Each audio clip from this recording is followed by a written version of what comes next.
अगर तुम ये वीडियो देख रहे हो तो शायद तुम भी चुपचाप बैठे हो, फोन हाथ में है लेकिन किसी से बात करने का मन नहीं है। शायद तुम सोच रहे हो इतनी मेहनत के बाद भी नहीं हुआ, मेरे साथ ही हमेशा ऐसा क्यों होता है, घर वालों को क्या जवाब दूंगा।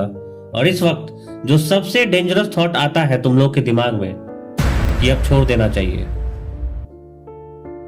तो भाई लोग बस यहीं पे रुक जाओ और ये वीडियो पूरा देखो। एसएससी सीजीएल मेंस खत्म हो गया है और आंसर की भी आ चुकी है और अब तुमको लग रहा होगा कि मैं फेल हो गया। तो अगर आज तुम डिमोटिवेटेड हो, कंफ्यूज्ड हो और फ्यूचर को लेकर डर लग रहा है तो ये वीडियो आखिर तक जरूर देखना, क्योंकि इस वीडियो के एंड तक मैं तुम लोगों को एक बहुत इंपॉर्टेंट डिसीजन लेने में मदद करूंगा, क्विट या कम बैक। क्योंकि मैंने देखा है कि इंटरनेट पे बहुत चैनल्स हैं जो सिलेबस तो पढ़ाते हैं, लेकिन बहुत कम ऐसे चैनल्स हैं जो फेलियर के बाद स्टूडेंट की मेंटल स्टेट को समझते हैं। और मैं उनमें से एक हूं जिसने खुद इसे पर्सनली फील किया है और आज मैं वही बात करने आया हूं। तो चलो शुरू करते हैं इस वीडियो को। लेकिन मैं तुम लोगों को एक बात क्लियर कर दूं कि मैं तुम लोगों को कोई मोटिवेशन नहीं दूंगा।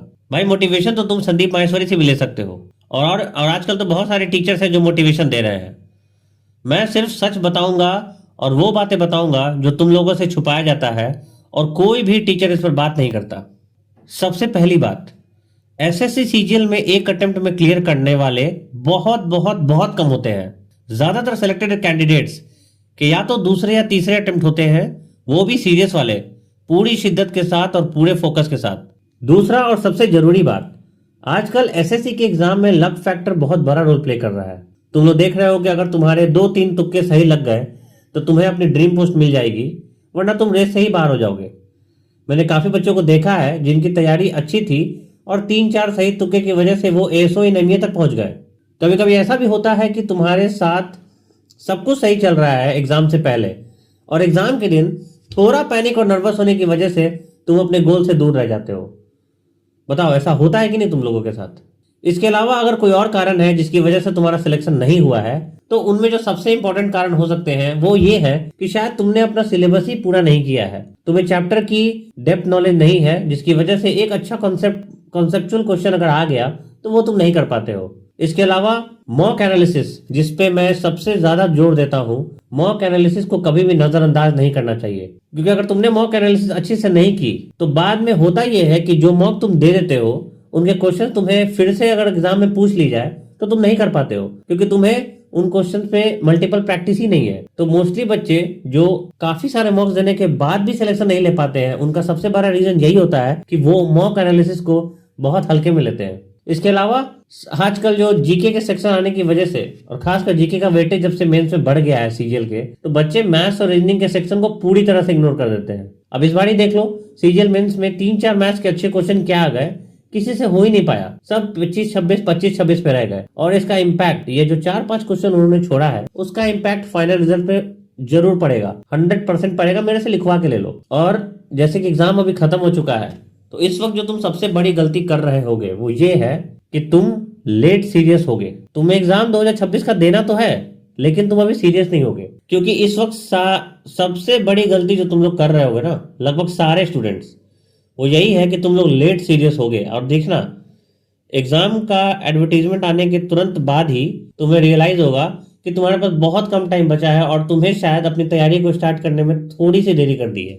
और इसी की वजह से तुम जब पढ़ाई छोड़ देते हो और अपने बुक को बंद कर देते हो या फिर किसी यूट्यूब से दूर भाग जाते हो, लेक्चर्स क्लासेस अटेंड नहीं करते हो और कहते हो कि अब कुछ और देखेंगे और बाद में रिग्रेट करने लगते हो, तो इन सबों की वजह से तुम्हारा जो अगला एग्जाम है जो तुम अगली बार सीजीएल 2026 देने वाले हो या एसएससी का कोई भी एग्जाम 2026 में तुम देने वाले हो, उस पर बहुत ही बुरा इंपैक्ट पड़ेगा।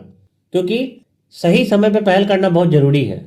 अगर वो नहीं कर पाए तो कोई मतलब नहीं रह जाएगा एग्जाम की तैयारी करने का, और फिर वही होगा 5-10 नंबर से सिलेक्शन छूटता रहेगा और तुम बार बार अटेम्प्ट करते रहोगे और इस विशियस साइकिल से तुम कभी बाहर नहीं आ पाओगे। इसलिए ये जरूरी है कि तुम इस बात को समझो और तुम्हें प्राउड फील करने की भी जरूरत है। मैं बताता हूँ क्यों। क्योंकि भाई तुमने एसएससी सीजीएल मेंस क्लियर किया है, भाई ये तो कंफर्म है कि तुमने जब मेंस में एग्जाम दिया, तुम मेंस में बैठे, तो इसका मतलब तुम्हारी तैयारी बहुत अच्छी थी। इसलिए एक बात हमेशा दिमाग में रखो, अगर तुम यहाँ तक आए हो, प्रीलिम्स क्लियर किए, मेंस दिए, तो तुम ऑलरेडी 99% क्राउड से आगे हो। इसलिए वो समय आ गया है कि अपने आप से एक सवाल पूछो, क्या मैं एक और साल अपने लिए दे सकता हूं? और अगर तुम्हारे अंदर से थोड़ा सा भी फाइट फील हो रहा हो तो 2026 तुम्हारा कमबैक हो सकता है। तो रीसेट का बटन दबाओ और रीस्टार्ट करो अपनी प्रिपरेशन को, और इस चैनल को सब्सक्राइब कर लो और टेलीग्राम चैनल से जुड़ जाओ, जो मैं लिंक डिस्क्रिप्शन में डाल दूंगा। क्योंकि 2026 में बहुत सारे एग्जाम्स आने वाले हैं, जिसकी लिस्ट तुम स्क्रीन पर देख सकते हो। इसमें एसएससी सीजीएल तुरंत ही आने वाला है, फिर सिलेक्शन पोस्ट भी होगा, फिर सीएचएसएल है, एमटीएस है। अगर अगर तुम साथ में रेलवे की तैयारी कर रहे हो तो आरआरबी का टेक्नीशियन का एग्जाम, सेक्शन कंट्रोलर का एग्जाम, और सबसे इंपॉर्टेंट जिस पर बहुत सारे बच्चों का फोकस रहता है वो है एनटीपीसी, जिसका 2025 का फॉर्म भरा चुका है और 2026 का भी फॉर्म आने वाला है। इसके अलावा आरआरबी ग्रुप डी का भी एग्जाम है। तो तुम्हारे पास एग्जाम्स की कमी नहीं है, कमी है तो सिर्फ एक सही गाइडलाइंस की, कमी है तो सिर्फ एक सही रोड मैप की, जो तुम्हें तुम्हारे सिलेक्शन तक लेके जाएगा। क्योंकि आज के टाइम में ये ज्यादा इंपॉर्टेंट हो गया है कि तुम्हें क्या छोड़ना चाहिए rather than क्या पढ़ना चाहिए। तो इस चैनल पे मैं एसएससी और रेलवे एग्जाम्स के step by step road map दूंगा, जिसमें मैं बताऊंगा आखिर वो कौन सा सही स्ट्रेटेजी है जिसकी मदद से 2026 में एसएससी और रेलवे के सारे एग्जाम्स को क्लियर किया जा सकता है। बिगनर्स के लिए जीरो से स्टार्ट करूंगा, और जो फेल्ड स्टूडेंट है भाई तुम घबराओ नहीं, मैं उन्हें बताऊंगा कि एग्जैक्टली क्या इंप्रूव करना है। यहाँ पे किसी तरह का कोई मोटिवेशन नहीं होगा, कोई अनरियलिस्टिक प्रोमिसेस नहीं होंगी, सिर्फ प्रैक्टिकल स्ट्रेटेजी में बात होगा और एग्जाम ओरिएंटेड पढ़ाई की जाएगी। क्योंकि आज के टाइम में कंपटीशन इतना ज्यादा है कि तुम किसी तरह के एब्सेंट सिलेबस पे दिमाग नहीं लगा सकते हो। तुम्हें वही पढ़ना है जो एग्जाम में आता है, और मैं वही पढ़ाऊंगा। तो अगर आज तुम लोगों को लग रहा है कि कोई तुम्हारी सिचुएशन समझ रहा है तो इस चैनल को सब्सक्राइब करो और शुरू करो मेरे साथ एक नए उत्साह और मोटिवेशन के साथ अपनी तैयारी का सफर। मिलते हैं नए और फ्रेश वीडियो के साथ, तब तक के लिए जय हिंद।